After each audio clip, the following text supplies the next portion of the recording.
Whenever it was time to need money, I had money, so I never tried to do that. Okay. Growing up, man, it seems like you went through a lot. Probably a lot of good times, a lot of bad times, man. I seen maybe about a year ago or so that you ended up getting shot. Can you talk to me about that? Yeah, I was basically driving past a gas station, and I seen somebody that I cut for, and I stopped. You know what I'm saying, to make sure they were straight. And somebody came and just did like a drive-by shooting or something. A while ago, I interviewed Little Reese out of Yeah, Chicago, yeah. and he had got shot in the neck, and he was telling me that when he got shot, he didn't even really realize he was shot. Did you know you were shot at first? Oh hell yeah, I knew I got shot. I got shot. It's basically with like some stupid shit for like, but I knew I was shot because I couldn't walk. You know what I mean? Okay, so you got shot one time in the leg? Yeah, Okay, did you go to the hospital right after? yeah. I went straight to the hospital. I probably got out the hospital in about like 4 hours though, because the bullet went in and out.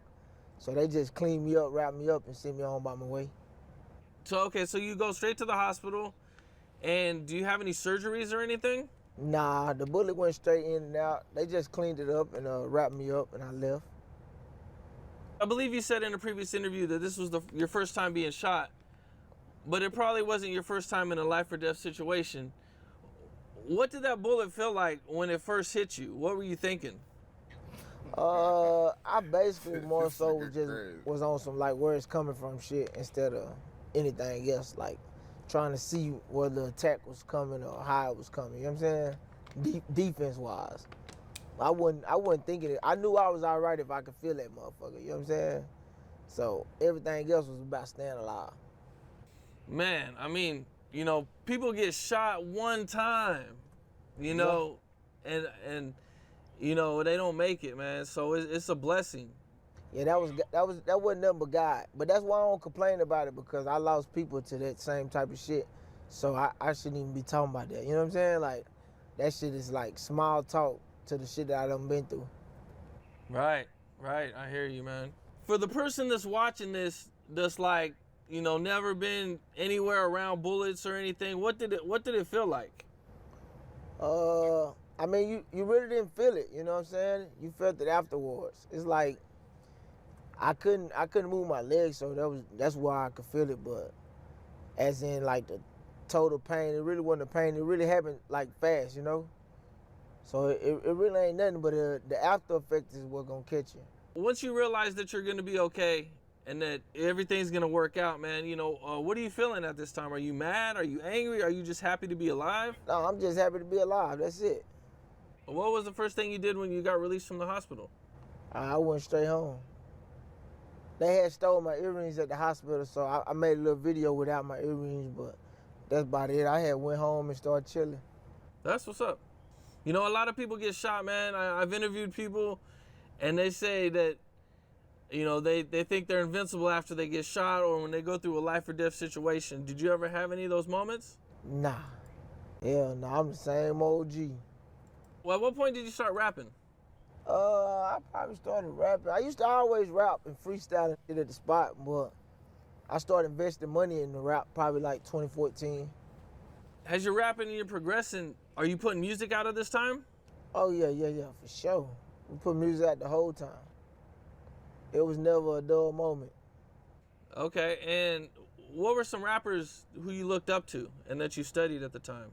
I mean, I never studied the rappers because I wasn't coming in here I wasn't looking at it like that. You know what I'm saying? I was coming in just to prove a point or to say the things that I thought the other trap rappers were lying about.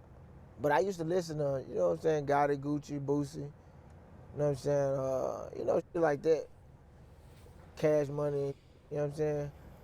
But I never wanted to be no rapper, so I wasn't tuned in to no shit like that. So you never took it serious, even from the beginning, or? I took it serious when I started investing too much money. Like 2018, 2017, the ball was rolling, so I was all the way head in on it. Okay, and at one point you start making good money from music. Do you start taking a little bit more serious at that time? I mean, I always was making good money because, like, when you rapping, you ain't doing nothing but selling swag. So people was always buying into my lifestyle because my lifestyle was already lit. You know what I'm saying? So it wasn't really hard for me to get the money out the rap. All I had to do was set a price. You know what I'm saying? And they was ready to pay. So that wasn't ever like the big part. You know what I'm saying? I was getting money the whole time, but it's about the money I put in that made me get serious. Oh, okay. So you had to invest a lot of money from the beginning. Shit, yeah. I was paying for my whole shit and everybody around me shit for the longest.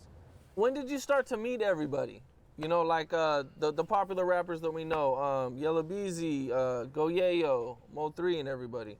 I mean, on down the line is how I met everybody, you know what I'm saying? Like through all this shit and shit. I knew Yellow from back in the day, and we met at the old strip hole in the wall clubs in Oak Cliff. Everybody else I met on through the route. Oh, so you knew Yellow Beezy for a while Yeah, before music. yeah. I mean, we already was doing music, but we wasn't, you know what I'm saying, on this type of shit that we on now, but. Yeah, I hear you, man. Okay, that's what's up. You know, man, there was a lot of controversy about you being in a car accident or you being shot. What was going on with all that? I mean, that's really two different separate situations. You know what I'm saying? I got shot September 7th. I got in a car wreck in October. But, you know, nigga was fanned out, so he just jumped on the internet with a whole bunch of rah-rah shit. Oh, okay. So you were in an accident, and you know Mo3 was just trying to make it something that it wasn't, I guess. Yeah, he was just dry jacking, but he wanted to tell the world that I was shot. You know what I'm saying? That's all that was. Most rappers, when they get shot, you know, they're in a rush to use it for publicity or, you know, to put it out there. But you didn't do none of that. Nah, that's some post shit. That's some post shit. We don't do that. That's broke nigga shit. You know what I'm saying? We keep that shit under the dirt, so that's where it can stay. You know what I'm saying? You don't talk about that type of shit. And how did you keep it off the internet? It usually still leaks, you know what I'm saying? Like, you kept it off the internet for a while. I mean, basically, because where we was, it wasn't a bunch of camera-ass niggas right there, you know what I'm saying? So they missed it, but beyond that, you know what I'm saying? I just, you know, everything you see on the internet is what people let you see, you know what I'm saying? So it's not hard not to show you my leg, you know what I'm saying? That's not nothing. So it wasn't hard, you know, I just gotta play my part, pretty much. Yeah. You know, man, you and Yellow Beezy and everybody, you guys are all, you know, coming from Dallas. Dallas is blowing up. You know, I think the big three rappers was you, or four rappers, you, Yellow Beezy, Go Yayo, Mo3, man. How did everything start to get messed up with everything? You know, it just take time. Time fucks up everything, you know what I'm saying? But give a little time, something wrong might happen. But in my eyes, you know, everybody just with their own people, you know what I'm saying, their own self, and you know, shit, things happen. Yeah, I feel like, man, you guys had like, you know, a big movement going on over there, man. And, you know, to kind of see it, you know, kind of fall apart from a fan's perspective anyway, you know what I'm saying? It just sucked. You know, I would have liked to seen you guys, you know, be more like a dream team, I guess. Yeah, we most definitely. Bro, this shit boring, man. This shit is boring, bro. This nigga who doing the interview is boring, bro. I can't take no more, bro. Trapboy Freddy. Bro, this shit was boring, bro. Like, nigga, I'm text messaging. I ain't even said nothing because this shit was so whack, bro. This is a poor fucking video. I mean, interview. Cause it ain't my fault, nigga. I'm reacting, nigga. And this shit here was lame as fuck, bro. I ain't like it. I ain't gonna finish it. And make this interview make your life seem boring, bro. Seem like you're not as lit as we thought you was, bro. Like, come on, this shit was boring, bro. Get to the juicy shit. No one wants to know about your life coming up, bro. I know y'all trying to stretch this shit out, but get to the nitty gritty and get the fuck on, man. I don't like this. Cam Capone. This shit was lame, bro. You got my nigga Trapboy Freddy out here looking crazy. Yeah, man, I don't like it. I'm sorry. I ain't even gonna be able to rock with you. I don't like it at all. Not one bitty. So, This the first video that I'm gonna stop because I didn't fucking like the video. I'm sorry, Trap, but that shit did not catch me, bro. This shit was lame as fuck. Yeah, bro, I'm not going back to your channel, bro. That's probably why he let you do the shit in the car, because he knew you was a lame ass nigga, bro. Like, this shit was lame, bro. I couldn't even say nothing. That's why I didn't say nothing the whole time. Bye, man. Y'all niggas be easy, bro. I make this shit look easy. I make this shit look easy. I make this shit look easy. I make this shit look easy. I see what I like, then I go out and get it. I make changes, that's why I'm different. I see it before it happens, that's vision. Telling myself I know I like this.